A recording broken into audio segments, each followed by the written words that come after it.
Reason some tech business owners book meetings constantly on LinkedIn, why others get ignored.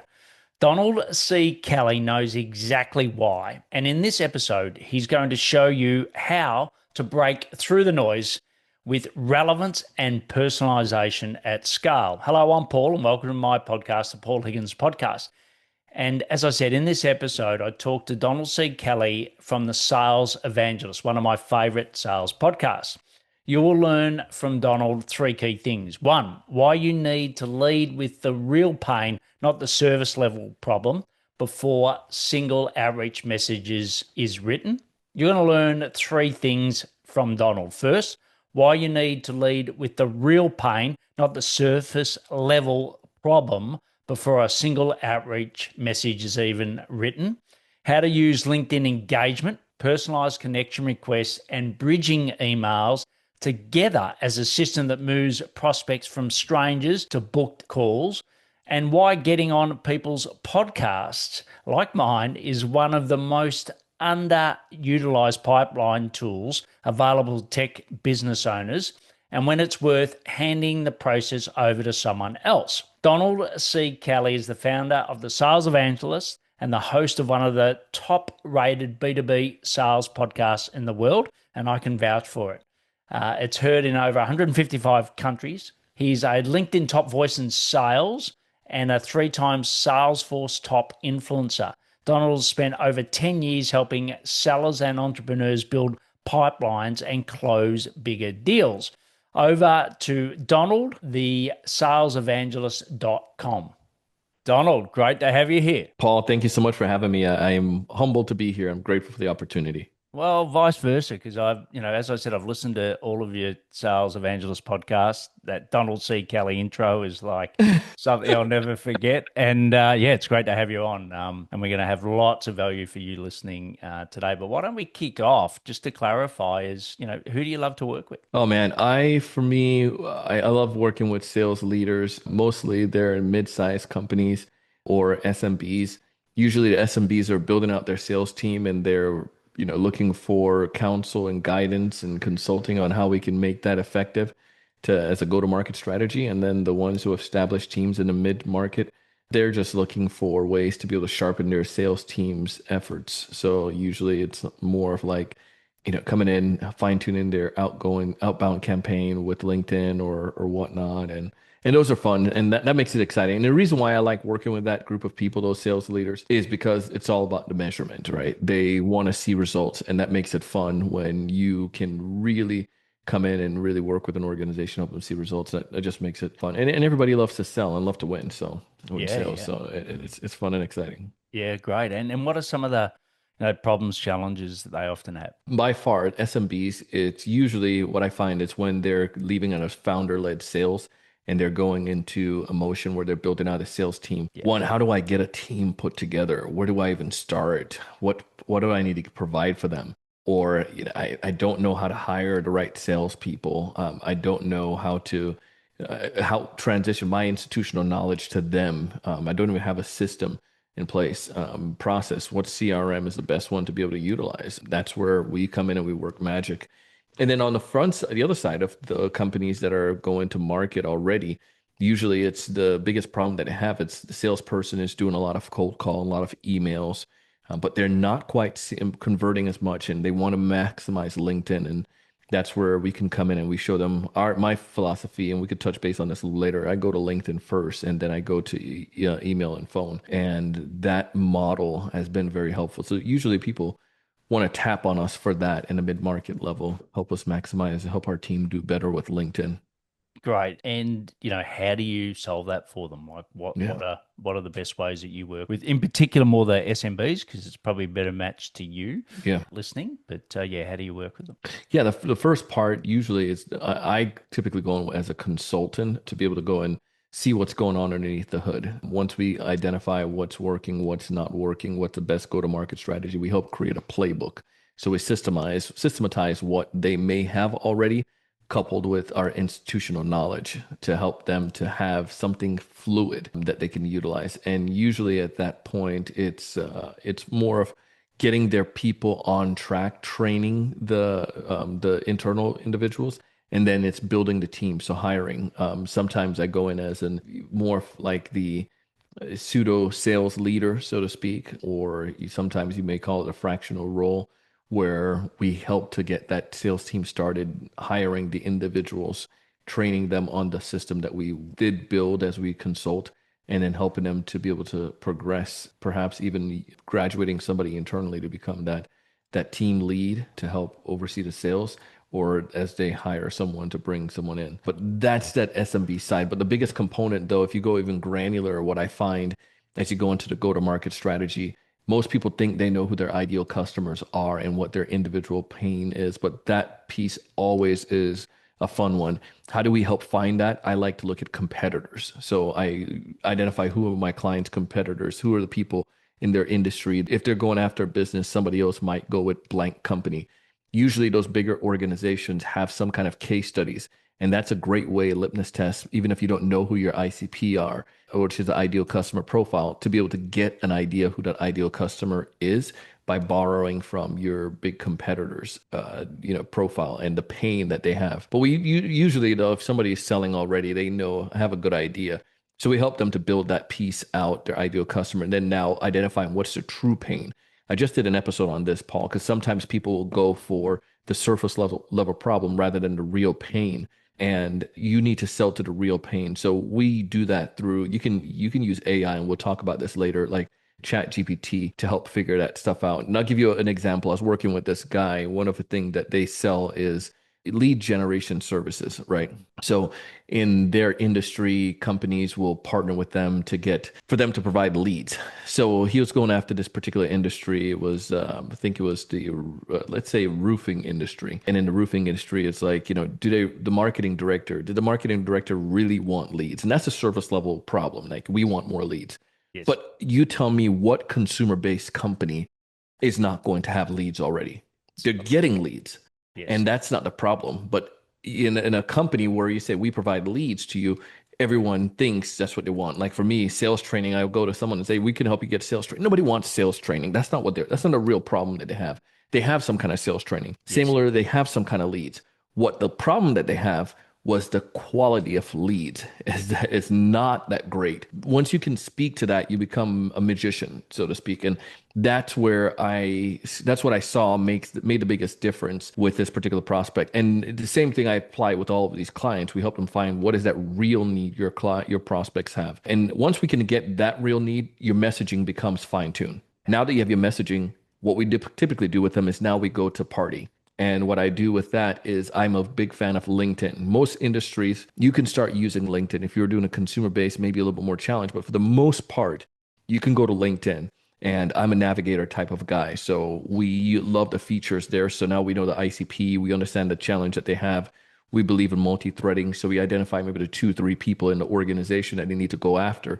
Understanding the pain for those individuals may be different because marketing director may be concerned with pain. The CEO of a company like that may be concerned with growth. And then the individual user may be frustrated that none of the leads are accurate, right? So or maybe concerned that they might get on PIP or personal improvement plan or might get fired. So your messaging adjust, but now you build that org chart, so to speak, in Navigator, and then we can find people. I'm a big fan of finding people who are my champions, who are new to an organization or individuals that are trying to make an impact. And I always, always, always in my searches, look for people who have posted on LinkedIn in the past 30 days. You can get this from Navigator. But now that I know you're active on LinkedIn because you posted in the last 30 days, I can start engaging with you.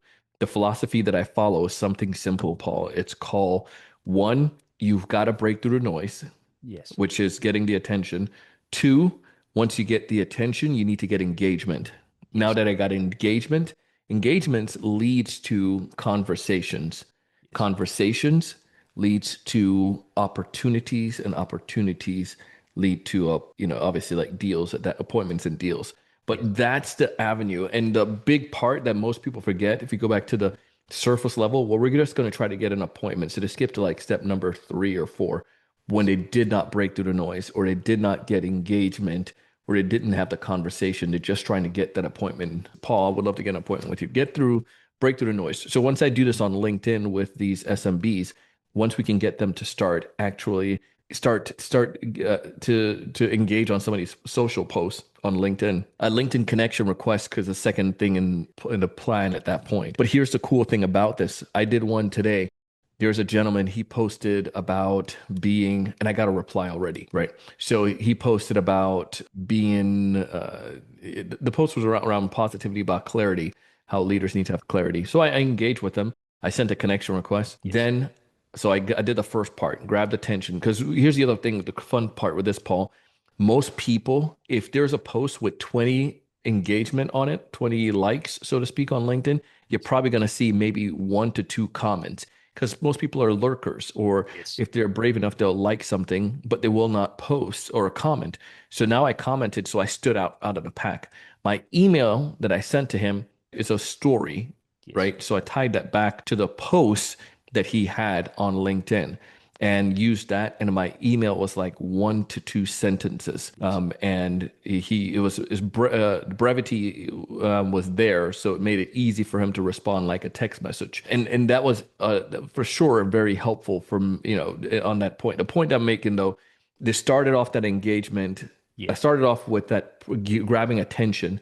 The best way to grab attention is to help people talk about themselves, or you let them, talk about something that's important to them, which I did. And that led to the engagement. Engagement led to conversation. Conversation. Now we're at the part where I need to take that conversation, turn it into an opportunity, which there's interest, and we're trying to finalize an appointment now. But that's the name of the game when it comes to LinkedIn, and that's to go through that motion. And all in all, it's not a one to many anymore. Everything in the universe is pushing against that. Yes. It's this personalized, and personalization at scale helps to make that helps you make it more effective. I've been blabbering for a little bit there. You opened Pandora's box. I got excited. So No, that's great. It's great because it's covered a lot of the topics we are going to do, and it yeah, was free flowing. So, a couple of key questions yeah. around this. I think that noise that you spoke about. So, you talked about social, engaging on their posts as one of the key ways. Is that the 80/20, or do you do other things to break through that noise? Yeah, there's relevance that's important. So we can go on several different avenues, but that's the easiest that I find that gets people to start conversing or start engaging with you on LinkedIn, or to get through the chatter there. The other thing that would say is number two is there are two camps. There's a camp that says, and there's data behind this. There's a camp that says you have to do not send a connection request message with the connection invite. The philosophy that they have there is if you do that, you're going to come across as a spammer or a salesperson, not get a reply. The other side of the camp is that you do send a connection request message and you do personalize that connection request. And when you do, you're going to have a better engagement. Now, I fall under the second camp where you send a personalized message. But here's where we differ than most people when it comes to personalized message. Most folks think when you send something like, "Hey, Paul, I see that we have mutual connection. I would love to connect." That's not a personalized message. Yes. That's a spam. Yeah. Or such as, "Paul, I see you're in the fitness industry. I'm also in the fitness industry, but love to connect with you and set up a time to talk." Like, I do not want to talk to you. I know you're going to try to sell me something. So on those circumstances, it's much easier for you to not to send a connection request and just hope that the person accept it based on your pretty picture, or your engaging profile. So that's where it's at. But I go under the camp LinkedIn charge technically, and someone pushed against me on this one, but they charge for connection requests, personalized connection requests, because you can only, if you don't have any premium, you only get like I think 5 per month connection requests with a note. But think about that. Why would they charge with a note if their algorithm didn't tell them that there's benefit Works better. for somebody Yeah. with a note? You see what I'm saying? Yes. So, Yes. anyways, but that's where it comes in. And the study with some friends, I had them on our podcast, snovi.io. They snov.io. One of the things that they shared, they did a study based on LinkedIn messages, and it was something around like it's like a 26% to 28 or 29%. I don't know if it was that big, but somewhere around there where people, 26% of people were willing to accept a personalized message and 28% or nine didn't accepted it without the connection request. But it didn't specify what kind of messages, personalized message the individual sent at that point. So for Yes. me, it's like a 6, 7. I would rather err on the side. So I deviate a little bit, but now you get the full gamut. But this is that second way if you send a personalized connection request, even if you don't engage on somebody's stuff. And what I mean by this is, can you find something about them and about their organization that you can utilize, whether it's from an old post or whether it's from a company? And this is a fun one too. I might see that your company went to a trade show, maybe on your company's profile page, the company posted you guys were at CES, whatever. I can use that in my invite, especially if you're the marketing world. Like, hey, saw you guys were at CES, didn't get a chance to go this year. Thought it would be great to, follow and connect with other leaders doing amazing things in our niche. I love using like egos.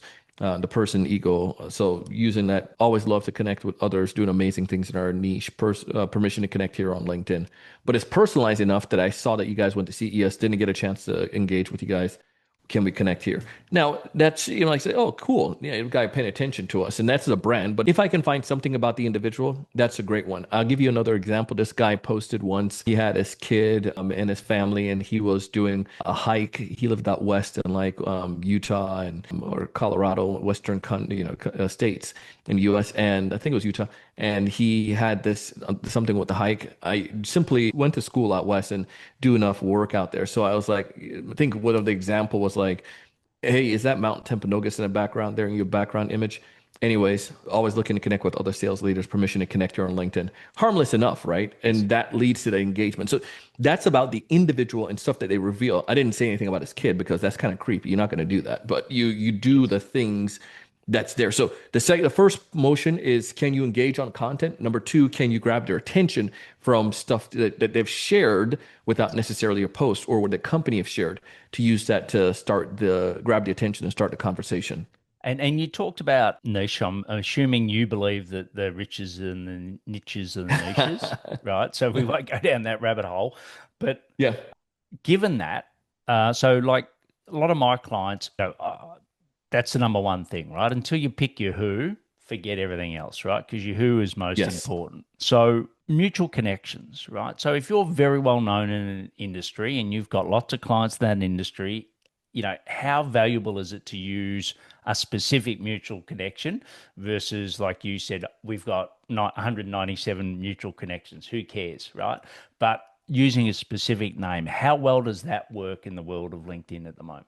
If you really know that person or have that connection, we a lot of people, a lot of us have connection on LinkedIn, and we don't necessarily have a deep connection with that individual. But if you can give something of worth or girth towards that, then you can. I think that's important. You can leverage that. Otherwise, it may come across as like the, hey, saw that we had mutual connection. So let's use, like, say for instance, Paul, if I use you as well. So you and I know each other. I might see somebody that knows you, be like, hey, saw that you are connected with Paul. Did you get a privilege to get on his podcast yet? Anyways, always looking to connect with other sales leaders, permission to connect here on LinkedIn. You know what I mean? Yes. That's, I'm leveraging that we know each other and there's something maybe in common there with it, but it's just saying, hey, I see you know Paul, then I think that one is not as strong Yeah. as it used to be in yesteryears. Another piece you can do in Navigator, though, but that's an interesting part, though. In Sales Navigator, you can go and you can filter. This is not a Sales Navigator pitch, guys. I'm not working for them. But if in Navigator, you can do connections of someone. So if I could do connections of Paul that are in my niche that are sales leaders, right? And that may not be a huge list, but maybe I get like 20 people that we can have true engagement with. And Paul and I know we've known Paul, and I can check and see if they've been on your podcast. Just, ask Chat GPT or Claude to do that. This person on this was ever on this podcast. Can you search for that? And then I can see, yeah, three of them were on the podcast. I can leverage that to at least start the conversation. You know what I mean? Yeah, yeah, that's brilliant. And look, I think the same thing. I think it's, all of this is about the quality in a world where it's so easy to get, AI spam, right? So, Yeah. and we'll get to how you use AI to sort of shortcut some of the relationship stuff you're doing. But just back to the hardest bit is you've got to reply. Then how do you get someone into a next step, right? So you've gone from relationship and now it's starting to get into sales base. What's your best bridge, or how do you bridge that awkwardness, which most of my clients really struggle that, especially if they're highly tech, which you're listening, Normie, this is for tech business owners. You know, you love the tech side, but the sales and marketing bit, I only do it because I have to. It's not because Like, I love dang it. Yeah. So we did our part. We got great conversation. And now how do I jump the white chasm to get over into out of friend zone to relationship zone, right? it. So to speak. Yeah. And the easiest way I can do that is relevance and to know that problem. That's why we go back to the problem. So let's say, for example, I may be let's go back to that roofing example, and I provide leads to someone in the roofing industry. And I got engagement. I saw one of their posts. They're at the Roofing World Conference, and we got engagement. Saw you at Roofing World, permission to connect here on LinkedIn, blah, blah, blah. They connected back to me. Now I got through the noise. I got engagement, right? Now, how do I get conversation with that? I can use that in the DMs. I can, maybe double tap on something that they have done, or I can go into a pitch, not necessarily on LinkedIn, but via email. And this is one of the interesting philosophies that I see sometimes. Sometimes it's beneficial if you're going to do a direct pitch. You want to keep that simple and small, but you don't want to fake the friendship to get to that point. And usually, someone to connect with you, hey, and so forth. But what I find is I do the pitch more oftentimes on email than I do on LinkedIn. There's a smaller subset. And what I do with email pitch at that point is I bridge the gap. So my email to this person, just like I did this morning, would be something to the nature of, in the roofing industry, I would say roofing world questions, dot, dot, dot. You see what I'm saying there? And then I would go into the email saying, Jake, curious if you guys are going back to roofing world. While I was there, one of the thought that came up and I thought make sense to you is the quality of leads. I know you guys are killing it when it comes to getting leads already. Majority of my marketing directors are concerned about quality. 67% of their leads tend to be great, 35% not so lovely. If I could show you how we're helping our clients to get 80% of amazing leads, would you be open to a quick call? Now, again, I got the engagement. I came back with something relevant. My email subject line tied back to that engagement bridge. And then I tagged into a point that they may be facing. Because again, maybe remember early on we were prepping, the messaging has to tie back, not a surface level, help you get more leads. I already know you're getting leads. The Yes. quality of the leads, this is where most people are trying to get the biggest impact. We figured out a way to do that. Is that open? That's highly relevant Yes. because that's where all of them are facing. And that allows for you now to be able to stand out that you're helping me fulfill something in my role. And also it's you already broke through the noise and it's a simple yes or no email at that point. Great. And if they don't reply, what do you do? Email number 2, 3, and 4. Typically tap out at 4. Email number 2 will be, can I provide a little bit more information? I personally do not like it and I advise against it. I'm going to bump it up, but I'm not going to say I'm bumping it up. And here's the reason why, my nuance with that. I have right now sitting in the box in one of my email box 872 emails, right? So if that's the case, you're telling me you're way more important than the others when you get something like Donald bumping this up. It's like there's a reason why you're not bump. I didn't reply yet because I got several other things that are more important for me to take care of at this point. And hopefully that makes sense. Yes. So I get a little nuance when we get a bunch of these SDRs saying bumping this up. Like all of them are bumping it up, and all of them think it's more important. The other things, the payroll and the other things that I'm trying to get completed are way more important, not as important than their stuff. But what you can do is make it important without saying, hey, being lazy, I'm bumping this up. What you can tell me is, if I'm going back to this Roofing World conference, might say something like, several of our clients from Roofing Worlds said are seeing great success from, when it comes to the quality of their leads. A lot of our clients that went to Roofing World said that blankety blank was the best session that they went to. Here's a link to that session. I don't know if you got a chance to watch it, go to yourself, but there's a recording that you can get of that session. But it's anyways, whatever you say at that point is the follow up, because you're like, oh yeah, let me respond to this guy, but not to just bump it up. That just pushes you further down. Email number 3 is going to be like a case study or some kind of testimonials. And then email number 4 is going to be that, maybe not a right time. Email number 2 could be that testimonial as well, in the sense of a case study. Like, and I tie it back to the continuation. So I might say, here's what one of our clients, Florida Roofing saw from their success with more quality leads. They saw 90%, 90% of the leads turned out to be better rather than 60% from the previous vendor. See what we did different for them. But now it's a follow-up because it continues the previous message. So, just quickly on a tactical sense, a lot of people still have their personal email on their LinkedIn profile. So, how do you get their business email? Yeah. So the personal email is really going to be spotty. There's several different services that you can take advantage of. I'm going to go from free to higher level. Yeah. One of them is hunter.io, and we've used that and gained appointments. Hunter has free version. They also have a paid version. The free version gets you 50 credits. So the way it works, you can build a campaign, but one of the easy features is domain. So if there's a company you want to find, you take that domain, you drop it into Hunter. Hunter then gives you a predictive analysis based on what the email address could be, and also verified email addresses. The way it works is that it scrapes the web and find everything where that domain is. So maybe somebody published, the marketing leader published an article that went on to roofingmagazine.com back in 2020, and the email is rob.jones@roofing.com.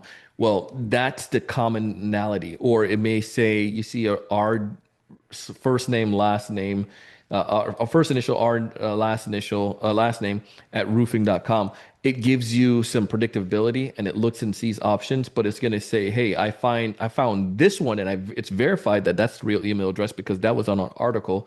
Yes. But if there's nothing, it says, hey, based on common pattern, this is what the email address should be for that person. So that one is good.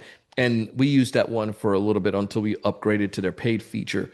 Yes. Then to get a little bit more wider database, Apollo is a good platform. You can utilize apollo.io. Then you have some of the next level is I like to use now. And again, I don't get paid for this companies, but Snovio, SNOVI.io. And they have some great features as well. And then Zoom Info, probably, they're a little bit more expensive, and they also have the capabilities to be able to get that email address from, you don't have to have the domains for those other services, but you can just go ahead and create a list, and then the type of ideal customers you want to go after, industry, size, and then the prospects, and it gives you the email addresses of those individuals and mobile phone numbers. Brilliant. So, you're listening to Donald C. Kelly's given you what's working in LinkedIn outreach, right? But what you've heard here is the human element all through this, right? So now, and we've done really well because normally it's the first half of the podcast, not the last. But tell me a little bit how you inject AI. Like this is, it's very personalized, etc. But how are you using AI to make it even easier than what it was before? Yeah, so there's a couple components here. The research side is helpful. State of Salesforce just recently did their state of sales. One of the things that they emphasize in the state of sales is how much of the time, the past two state of sales, so past 4 years, it's every 2 years they release one. It shared the state of sales issue. One of the things was 60% of the time of a sales rep times is actually doing administrative stuff, and 40% is actually doing sales stuff. And that's bonkers. But now you can use tools like agents and AI to be able to help you to cut that time the research, like we talked about there, who's going to be the ideal customer, the messaging that's going to work for them. Typically before, I mean, I use ChatGPT to help with the messaging, identify the right messaging, because in the past, though, I would have to go and look at articles or look at blogs, look at some of the, CRMs, look at some of the things that people are posting about what's the biggest problem. But now, again, AI cut that in half. I get it done what typically took me hours take in a second from that research side. The outreach standpoint, there's some tools. Snovio has a good piece in their software that allows for you to do some automation in your email outreach, but it's not automation to just automate. It's automation at a personalized scale. And with AI capability can help you to be able to be effective at that. Navigator now has AI components that can let you know, like as far as some of the best potential prospects to reach out to. I look into my Navigator list every day, and it gives me some more people, more leads that it found based on behavior or based on things that I've looked at before. Who are some good people for me to reach out to? So that's helping there. I think we're not perfect. There is a world, and I don't know how much we want to get to that point, but it's coming where you can create an AI agent that can do most of that what we're sharing.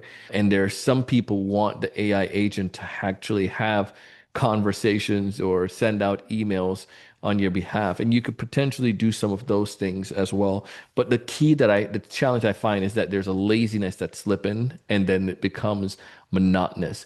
There's still a level of that human personalization that's critical. So if I can get AI to help me do the first quarter of that process and then allows me to do the engagement with the prospect, then I can see that's magical and I can be way more successful. But those are some of the ways that we're taking advantage of it. There's just many different ways you can use AI, but I am not in the camp of totally automating everything through AI because it's not quite perfect in that sense. There's still some human intuitions that's necessary. Yeah, look, I totally agree. I think a couple of things that I think make it easy, which I've tried to use AI to scrape profiles and whatever, just to quicken the process, not do anything to break their LinkedIn terms. But to me, Yes, the old agree. Control A is fantastic. Like just go to someone's profile, click Control A, and that'll, save you a hell of a lot of time and it's a lot easier. I remember when someone said that to me, Yeah, I'm like, oh my God, that is dead obvious. Why didn't I think of that before? Anyway, it's that's amazing. one. The other Yeah. one which I do is, I take the best books, the best podcasts, and a lot about NLP, neuro linguistic programming, and also just psychology of how do humans behave. And I create a notebook LLM, right, for that. And then what I do is here's my message, and I drop it in the LLM and say, how does this go against all the research? And it says, yeah, this is good, but these are the bits you can improve. Now, it's a bit of an Mm, additional step, but what I do is once I've got a few of those, then I create a sales skill in Claude that then helps me and my team behave. So, like, I think the AI agent is a step too far, but the bit I'm trying to get to is how can one of my team members behave as close to me when it's something that isn't critical, right? So, it's mm. like the old 80/20. You want to be, I call it red pen, black pen. I don't want to do the black pen stuff anymore. I just want to do the red pen stuff, which is Yeah. editing the last thing. So there are a couple of little things that we've used in the process. The last thing I want to talk about before we go to the rapid fire is I think one of the hidden gems is having a podcast. Like I said, you've got the Sales Evangelist podcast. I never miss it. I've got mine. Um, but the way that I build my network is using that. So I don't get a lot of direct leads from it, but I use it to build my network. And I find that reaching out to people on LinkedIn and inviting them to their podcast is gold. So I want to get your view on that. But then when do we make a decision as to say, hey, it's actually better to use a service to do that rather than us doing it ourselves? So they're the two questions that I've got to wrap this up. Yeah, so back to the first part, the hidden gem, I feel I mean, I would it would be remiss for me to say I did not believe that to be 100% true. I started my show dabbling in podcasting in 2012. And since then, it literally grown two businesses as a result of it. And one of the parts people tend to ask me, Donald, how much money you make off the podcast? And it's a hard question to answer, Paul, because I'm like, well, millions, or because they're thinking, well, wow, you must have got a sponsor, but it's not the sponsor. I mean, for example, because I have the podcast, I got a chance to be a part of the HubSpot podcast network. Because I have the podcast, I'm a LinkedIn influencer and a Salesforce influencer. How has that influenced deals that I've been, built credibility? Somebody saw that, or, said, well, let me reach out to this guy to come and speak, or perhaps it's someone, we cold call and my sales reps say, hey, we have a podcast and check it out. And they listen to it like, holy crap, this guy is legit. Let me check, Yes. let me connect back with them. Yes. Or the executives that I have on a show and we build a relationship and we don't, it's not a pitch fest or do any business there, but they're like, 6 months later, they're like, hey, DK, we're doing a SKO. We're looking for someone. You came up. We'd love to have you. Like, it's like, well, like there is so much that come from it, but there's so many people who have limited beliefs and thinking, like saying, well, I want to get direct money right from my podcast right away. I don't see the ROI. And in those cases, it's like, it's tough for me to give them that, but I can guarantee you will see results. Its goal is not to have a podcast to be Joe Rogan. That's not going to happen. It's like if somebody told me now, like, I want to create the next AI platform that's going to compete with Chat and Claude, and I'm like, or Gemini, I'm like, God bless you. I think that boat has sailed Sale, correct. long gone already. You're not going to do that, but what you can do, unless you have some deep pockets, I mean, like all the money in the world, like, but if you can create a tool that people can utilize in the manufacturing hair community using AI for people who are living in the US, then again, that's niche.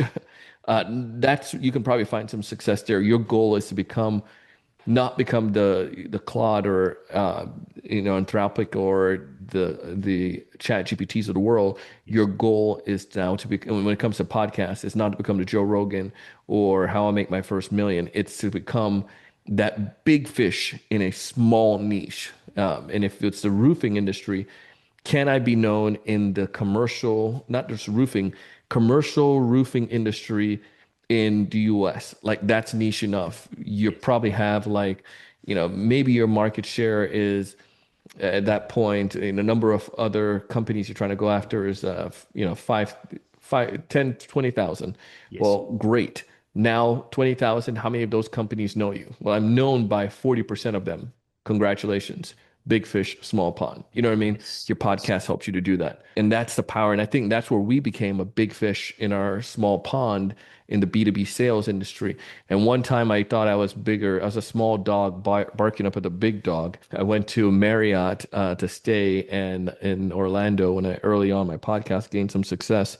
And bigger things in my smaller niche, but the services were not quite what I wanted, and and it was a little bit deceptive at this particular location, not Marriott overall, but at this location. And I was like, I'm gonna talk. I have a podcast, and I'm trying to use my weight. And I did talk about them on the podcast, but it didn't cause them any damage because I'm a small fish Yes. to them in a grander pond, but in my big pond, in my small pond, I'm a bigger fish in the podcast B2B sales arena. So if that makes sense. Yeah. So Yeah. that's my belief on that. And then the other side of that question was, I believe was how do you, if you could clarify the second part again for Yeah. me. So I know the when, first so, you know, like, one. so using LinkedIn to get people onto your podcast to build your network's fantastic, Yeah. right? But then what you want to do is get on bigger shows Yes. Yeah. than yours that have got your audience. And to me, when do you make the decision on, hey, I should do this myself versus I should use an agency to help me get in that door? Yeah, great. So I'll give you a quick story and then we'll come back. When I first launched my podcast, And totally understand it's a different service. But when I first launched my podcast, I was working as a software sales rep. In the evening, I was coming home, I was editing, and early morning editing. So started getting into my workout a little bit, started getting into, different aspects of my life, my personal life. And I was figuring out I can be cheap enough and do this because it's a hobby. It was engaging at the first part, but then it starts to become a nuisance. But quickly, I outsourced it to another company to help me produce the podcast. And lo and behold, I started to become more successful. I started getting in contact with more people. It wasn't the fact that now I don't know, it wasn't like an automatic thing. It was the universe was saying, let's wait for him to start to free up his time, that we give him these blessings. It was the fact that I was more present in other things. I was more present at work. I was more aware in the afternoons and evenings, or in the early morning. I was able to do my workout and things. I got something off my plate that helped me to be able to perform better. And that led to more opportunities in my day job. And then naturally, subsequently, in my evening work, I can do speaking and do Toastmasters and get the help that I might have needed to perform at a better level because I wasn't bogged down. So the point I'm trying to make is now come back to podcasting, getting placed on the podcast. Yeah, we can do this all by ourselves. Like I can change my own oil. I learned this early on, but I do not want to change my own oil. I'd rather pay the $1.50 to the oil the company, and they can do the oil change for me, and I can sit in my car and work during that 20-minute period of time and let somebody else do it. So the point is, if you have the investment and this is a great part of your business, if it's a part of your business to get in front of other people, it's worth it at that point. And it's if you can do it yourself, then you enjoy it, then you keep doing it. That's my suggestions to folks. We have like I did it myself for a little bit, and then I had somebody pitch me a podcast guest, and I was like, that was actually pretty good. And then I was like, okay, let me, it just put in the back of my mind. Then later on, I was like, I want to do this more. Let me see if I can reach out to who did I like. So I reached back out to this individual. She wasn't working with the other firm she was at. And I scooped her up. And then she came in our company and started helping me to get placed on other podcasts. And then we eventually built this out in our agency and offered it to our existing clients. And then we used it now for cold people, people who are not our clients, to invite them to take advantage of the services. But it came after one, I saw that it was the results from it, and two, didn't want to keep doing it myself because I saw that I can use that time to make more money for the organization. It wasn't a value add for me to do it anymore. So hopefully that gives an answer. Yeah, yeah, and I think, it's a multiplier, right? Like it's the best way to build your audience is to go borrow for someone else's, and then you Oh, build yours, right? So it's all together. But look, great conversations. I know it would be. What we're going to do now is just pause, thank our sponsors, and we'll come back for the rapid fire. Quick break. If you're getting value from these stories, join my newsletter. Every week I share what's working with tech consultants escaping the project grind. Who to target, what business models work best, real client transformations. No fluff, just the pattern I've seen work over 200 times. Join at paulhigginsmentoring.com newsletter. Now back to the podcast. So, DK, I'm going to ask you 4 questions and I want rapid fire answers, right, to round this out. So the first one is, what AI that's really impressing you at the moment that we haven't spoken about? What AI? I have been really blown away by some of the images. One of my friends did an image with Gemini. What is it? Mango something? Mango monkey or what? Nano banana, I think. Nano banana. There you go. But it blew me away with that, and that's one that I'm playing with, checking out right now. Also, Claude. I'm more prone to ChatGPT, but I've had several people bring up Claude to me, like close friends, how they're using it, and I'm like, I need to tap on that. Yeah. And Yeah. then Base 44, which is they hit me up. I don't remember how I got. I think I Googled vibe coding to see what exactly one of my friends told me what it was. Yes. And then I think you're dead at that point. Just went down a rabbit hole. And then Yeah. I saw eventually I started getting the stuff in the feed, and then I started seeing who they were, and then after that I started to play with their software. It's pretty easy, just tell it what you want, and it created something in like a second, in minutes for me actually. And I was like, what in the world is this? And Yeah. then I was like, this really, you can tell it whatever you want, and it can really make it. And I was like, that part didn't make sense to me at all, because most of these softwares, it would take, I remember I was trying to get a software built at one point, and the stuff that they were showing me was like awful. And then it was starting off like just for the sampling was like 10K and going up to like 35 to 40K, 50K. And I'm like, this is ridiculous. But now that stuff, psh, I can do that in seconds, and it'll charge me like, cost me near to nothing. My membership, I mean, based on our water usage and power, that's a different story for another day. But Yeah, yeah. Cool. So, in the so, world, and I know I normally ask the best go to market, but I think you've answered that brilliantly sure. already.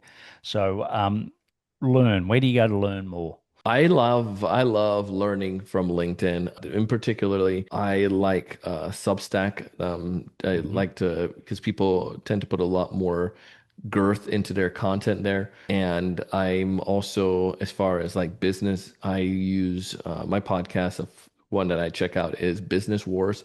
I love that one. Think it's great. I kind of dropped these guys. My First Million, they're a good one. It's another awesome show that you can take advantage of there. But those are some of the ones that I would probably look at going to learn from Great. those Well, the big platforms. one's the last one. So, what do Mhm. you know now that you wish you had known when you launched Sales Evangelist in 2012? I'm worth a lot more than I think I am worth. And it's something I still battle with today. What I mean by this, and I'll be really brief, is just when I first started, I felt that I could not help large clients. I got a chance to work with some large clients, and then I realized the problems the large clients have, it's the same problems the small clients had. They just have more money to pay me. Yep. And there are still humans in the big companies just as much as there's humans in the small companies. And the problems was pretty much the same. So, anyways, yeah, go bigger. I wish somebody I could go back and tell myself that when I first did my first stuff, say, hey, charge a lot more. Charge 3 times, 4 times, 5 times, 10 times the amount that you feel comfortable charging, and go bigger. And yeah. Yeah, great, great advice. So we'll have all the links in the show notes, but also I know that you've got a fantastic prospect tool, which really tells you how much effort you need to get to get the results that you want. Just tell us a little bit about that, and we'll have that in the show notes. Yeah, prospectpro.io, prospectpro.io, prospectpro.io. It's a free tool. Again, I used it, created by via vibe coding, and it was a spreadsheet that I had, and it was very useful when I first started selling. And we give it to all of our clients. But now it's digitized in a software where you can plug in your day-to-day activities, and it spits out the formula to let you know how many activities you need to do on a day-to-day basis to get your results. So if you need to get 3 appointments by the end of the month or end of the week, based on the activities you've been doing, AI analyzes that and says, Donald, you need to do 12 outreach per day. That will lead to 3 conversations. You'll get 1 appointment. You do this 4 times during a week, you're going to get your 3 appointments. There Yeah, you go. But it's amazing. fantastic. Prospectpro.io. So twofold, it's going to help you see activity, but also it'll inspire you to build your own tools and maybe on base 44, like the Donald has said. So I absolute know I need to pleasure. get some money from these guys. Yeah, true, true. Well, hopefully they'll take you up on some of your great services, which is LinkedIn and obviously your podcast services. But great having you on today. It's been a real pleasure. Hey, thanks so much, Paul. Appreciate it. What a great interview with Donald. He gave so much energy, so much information, and his framework is very straightforward. Break through the noise, earn engagement, start a conversation, then make it relevant enough that saying yes is so easy. If you're struggling with outbound, this episode is worth revisiting. Reach out to Donald C. Kelly on LinkedIn and thank him and ask him questions. Check out his free sales activity tracker at prospectpro.io. It's got a lovely rhythm, hasn't it? Prospecto.io. Of course, it'll be in the show notes. And you can watch the episode on Paul Higgins' mentoring channel on YouTube. And if you are watching it, let me know. I'll see you next time on the Paul Higgins podcast. What's your key takeaway from today? I'd love to hear. Want weekly insights on who to target and what to sell? Join my newsletter at paulhigginsmentoring.com/newsletter and share this with another tech consultant ready to escape the project grind.